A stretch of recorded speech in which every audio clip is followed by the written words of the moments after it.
અક્ષરને શું કહીશું આપણે? મળવું. એનો બીજો અર્થ સ્પર્શ. બહુ જ સરસ.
સરસ લાગ્યું. તમે લોકોએ જાતે સિંગિંગ કર્યું, વગાડ્યું સાથે. એ લોકોને ગાવાનું બહુ ગમે એમ. બહુ ગમે. અને આ ઢોલક સાથે ગાયું મજા આવી. મજા આવી. ગાયા ને એની સાથે સરસ લાગ્યું.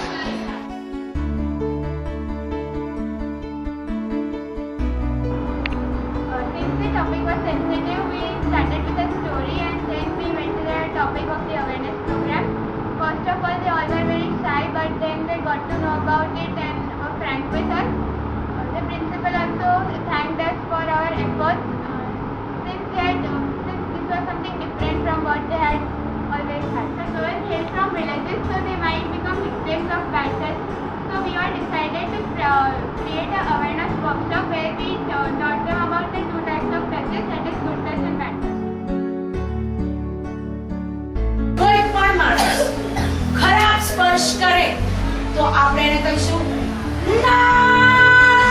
કેવું કહીશું? સંભળાવો મને જો. કેવી રીતે ચીજ કરશો? बहुत सरल बात याद हमेशा रखाय. पाछू. ત્રણ વાત યાદ હંમેશા રખાય. સારો સારો સ્પર્શ માતાનો ગણાય. ખરાબ સ્પર્શ આપણાથી ન સહાય. ત્રણ વાત યાદ હંમેશા રખાય.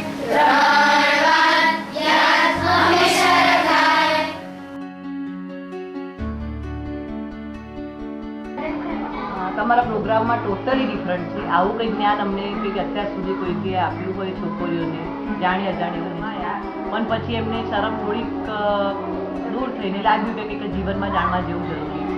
કારણ કે આપણે લોકો તો સમજી શકીએ પણ એ લોકો બ્લાઇન્ડ છે એટલે એટલે એમને આ વસ્તુ જણાવવી ખૂબ જ જરૂરી હતી અને તમે જણાવ્યું કે જે નજીકમાં વેકેશન આવી રહ્યું છે વેકેશનમાં આ લોકોને કોઈ દુરુપયોગ ન થાય ગામડામાં તે ટોટલી તમારે એમ લોકોને થોડું માઇન્ડમાં રહેશે કાંઈ